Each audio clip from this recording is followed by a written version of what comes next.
ಗಣರಾಜ್ಯೋತ್ಸವದ ಪ್ರಯುಕ್ತವಾಗಿ ಸಸಿಕಾಶಿ ಲಾಲ್ಬಾಗ್ನಲ್ಲಿ flower show ಆಯೋಜನೆ ಮಾಡಲಾಗಿದೆ. ವಿಶ್ವಗುರು ಬಸವಣ್ಣನವರ ಕಾನ್ಸೆಪ್ಟ್ನಲ್ಲಿ ಈ ವರ್ಷ ಫ್ಲವರ್ ಶೋ ಆಯೋಜನೆ ಮಾಡಿರ್ತಕ್ಕಂಥದ್ದು ಈಗಾಗಲೇ ನಿನ್ನೆಯಷ್ಟೇ ಉದ್ಘಾಟನೆಗೊಂಡಿದೆ. ಬೆಳಗ್ಗೆಯಿಂದಲೂ ಕೂಡ ಸಾರ್ವಜನಿಕರಿಗೆ ವೀಕ್ಷಣೆ ಮಾಡೋದಕ್ಕೆ ಅವಕಾಶವನ್ನು ಕೂಡ ಮಾಡಿಕೊಡಲಾಗಿದೆ. ಹೀಗಾಗಿ ಸಾಕಷ್ಟು ಸಂಖ್ಯೆಯಲ್ಲೂ ಕೂಡ ಜನರು ಕೂಡ ಬರ್ತಾ ಇದ್ದಾರೆ. ಇನ್ನು ಈ ಒಂದು ಫ್ಲವರ್ ಶೋನಲ್ಲಿ ಈಗಾಗಲೇ 65 ಬಗೆಯ ವಿವಿಧ ಬಗೆಯ ಹೂಗಳನ್ನ ಬಳಕೆ ಮಾಡಿಕೊಂಡು ಫ್ಲವರ್ ಶೋನ ಕೂಡ ಈಗಾಗಲೇ ಆಯೋಜನೆ ಕೂಡ ಮಾಡಿರ್ತಕ್ಕಂಥದ್ದು.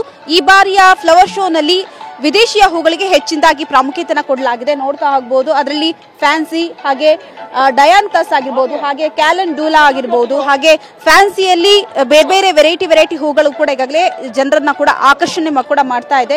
ನೋಡ್ತಾ ಹೋಗಬಹುದು, ಒಂದು ಕಡೆ ಅನುಭವ ಮಂಟಪ ಜನರನ್ನ ಆಕರ್ಷಣೆ ಮಾಡ್ತಾ ಇದ್ರೆ, ಮತ್ತೊಂದು ಕಡೆ ಬಸವಣ್ಣವರ ಪ್ರತಿಮೆ ಕೂಡ ಈಗಾಗಲೇ ಜನರನ್ನ ಕೂಡ ಆಕರ್ಷಣೆ ಮಾಡ್ತಾ ಇದೆ. ನೋಡ್ತಾ ಹೋಗಬಹುದು, ಸಾಕಷ್ಟು ಸಂಖ್ಯೆಯಲ್ಲೂ ಕೂಡ ಈಗಾಗಲೇ ಸಿಲಿಕಾನ್ ಜನರು ಕೂಡ ಬಂದು ಈಗ ಒಂದು ಶೋನ ಕೂಡ ವೀಕ್ಷಣೆಯನ್ನ ಮಾಡ್ತಾ ಇದ್ದಾರೆ. ಈಗಾಗಲೇ ಫ್ಲವರ್ ಗಳನ್ನ ನೋಡಿ ಈಗಾಗಲೇ ಫೋಟೋಗಳನ್ನ ಕೂಡ ಕ್ಲಿಕ್ಕಿಸಿಕೊಳ್ಳೋದ್ರಲ್ಲಿ ಫುಲ್ ಬ್ಯುಸಿ ಆಗಿ ಹೋಗಿದ್ದಾರೆ. ವೀರೇಶ್ ಪ್ರೀ ಸ್ಕೂಲ್ ಬಿಸ್ನೆಸ್ ಮಾಡಿ 10 ಲಕ್ಷಕ್ಕೂ ಹೆಚ್ಚು ಗಳಿಸ್ತಿದ್ದಾರೆ. ನೀವು ಕೂಡ ಅವರಿಂದ ಕಲಿಬೇಕಾ? ಅವ್ರ ಜೊತೆ ವಿಡಿಯೋ ಕಾಲ್ ನಲ್ಲಿ ಮಾತಾಡಬೇಕಾ? ಈಗಲೇ ಫ್ರೀಡಮ್ ಆಪ್ ಡೌನ್ಲೋಡ್ ಮಾಡಿ. ಇನ್ನು ಬಸವಣ್ಣನವರು ಬೆಳೆದು ಬಂದಂತಹ ಹಾದಿ ಯಾವ ರೀತಿ ಆಗಿತ್ತು ಅನ್ನೋ ಕುರಿತಾಗಿ ಒಂದು ಫ್ಲವರ್ ಶೋನ ಕೂಡ ಈಗಾಗಲೇ ಆಯೋಜನೆ ಕೂಡ ಮಾಡಿರ್ತಕ್ಕಂಥದ್ದು. ಸೊ ಸಾಕಷ್ಟು ಸಂಖ್ಯೆಯಲ್ಲೂ ಕೂಡ ವಿದ್ಯಾರ್ಥಿಗಳು ಸೇರಿದಂತೆ ಹಾಗೆ ಶಾಲಾ ಮಕ್ಕಳಿಗೂ ಕೂಡ ಈಗಾಗಲೇ ಒಂದು ಫ್ರೀ ಆಗಿ ಬರೋದಕ್ಕೆ ಕೂಡ ಅವಕಾಶವನ್ನು ಕೂಡ ಮಾಡಿಕೊಳ್ಳಲಾಗಿದೆ. ಈಗಾಗಲೇ ಬೆಳಗ್ಗೆಯಿಂದಲೂ ಕೂಡ ಸಾಕಷ್ಟು ಜನ ಇಲ್ಲಿ ಸಂಖ್ಯೆಯಲ್ಲೂ ಕೂಡ ಬರ್ತಾ ಇದ್ದಾರೆ. ಇನ್ನು ಫ್ಲವರ್ ಶೋನಲ್ಲಿ ಮುಖ್ಯ ಆಕರ್ಷಣೆ ಅಂತ ಹೇಳಿದ್ರೆ ಇಲ್ಲಿ ನೋಡ್ತಾ ಹೋಗಬಹುದು, ಇನ್ನು ಬಸವ ಪ್ರೇರಿತ ಇಷ್ಟಲಿಂಗ ಏನಿದೆ ಆ ಒಂದು ಇಷ್ಟಲಿಂಗವನ್ನು ಕೂಡ ಏನು ವರ್ಟಿಕಲ್ ಗಾರ್ಡನ್ ಇಂದ ಕೂಡ ನಿರ್ಮಾಣ ಕೂಡ ಮಾಡಲಾಗಿದೆ. ಇನ್ನು ಈ ಒಂದು ಫ್ಲವರ್ ಶೋನಲ್ಲಿ ವಚನ ಸಾಹಿತ್ಯಕಾರರು ಏನಿದ್ರು ಅವರೆಲ್ಲರ ಒಂದು ಪ್ರತಿಮೆಗಳನ್ನ ಕೂಡ ಈಗಾಗಲೇ ಹಾಕಲಾಗಿದೆ.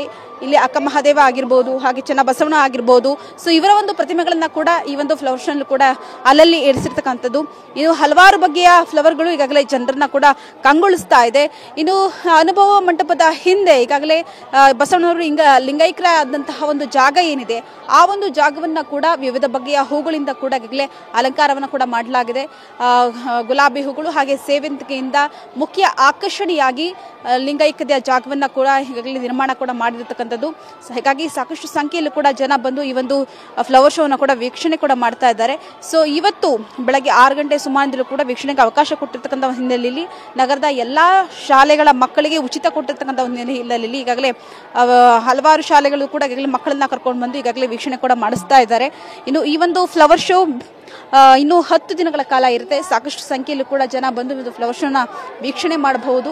ಈಗಾಗಲೇ ಬಸವಣ್ಣನವರು ಹುಟ್ಟು ಬೆಳೆದು ಬಂದಂತಹ ಹಾದಿ ಹಾಗೆ ಅವರ ಒಂದು ಹೋರಾಟದ ಹಾದಿಗಳು ಯಾವ ರೀತಿ ಆಗಿತ್ತು ಅನ್ನೋ ಕುರಿತಾಗಿ ಒಂದಷ್ಟು ಲೇಖನಿಗಳನ್ನ ಹಾಗೆ ಒಂದಷ್ಟು ಏನು ಸ್ಟ್ಯಾಚ್ಗಳನ್ನ ಕೂಡ ಈಗಾಗಲೇ ಈ ಒಂದು ಫ್ಲವರ್ ಶೋನ ಕೂಡ ಹಾಕಿರ್ತಕ್ಕಂಥದ್ದು. ಗ್ಲಾಸ್ನ ಹೌಸ್ನ ತುಂಬೆಲ್ಲ ಕೂಡ ಅವರ ಒಂದು ಸಾಧನೆಗಳ ಕೂಡ ಈಗಾಗಲೇ ಬರವಣಿಗೆ ಮೂಲಕವೂ ಕೂಡ ಒಂದಷ್ಟು ಹಾಕಲಾಗಿದೆ. ಕನ್ನಡ ಮತ್ತು ಇಂಗ್ಲಿಷ್ನಲ್ಲೂ ಕೂಡ ಅವರ ಒಂದು ಏನು ಹುಟ್ಟು ಬೆಳೆದಂತಹ ದಾರಿ ಏನಿರುತ್ತೆ ಅವೆಲ್ಲ ಕೂಡ ಈಗಾಗಲೇ ತಿಳಿಸ್ತಕ್ಕಂಥದ್ದು. ಈಗಾಗಲೇ ಸಾಕಷ್ಟು ಜನ ಕೂಡ ಬಂದು ಒಂದು ಫ್ಲವರ್ ಶೋ ವೀಕ್ಷಣೆ ಮಾಡ್ತಾ ಇದ್ದಾರೆ. ಇವತ್ತು ಸಂಜೆ 7:30 ಕೂಡ ವೀಕ್ಷಣೆಗೆ ಅವಕಾಶವನ್ನು ಕೂಡ ಮಾಡಿಕೊಡಲಾಗಿದೆ. ಹಾಗಾಗಿ ಸಾಕಷ್ಟು ಜನ ಕೂಡ ಬರ್ತಾ ಇರ್ತಕ್ಕಂಥದ್ದು. ಕ್ಯಾಮರಾ ಪರ್ಸನ್ ರಮೇಶ್ ಜೊತೆ ಪೂರ್ಣಿಮಾ, TV9 ಬೆಂಗಳೂರು.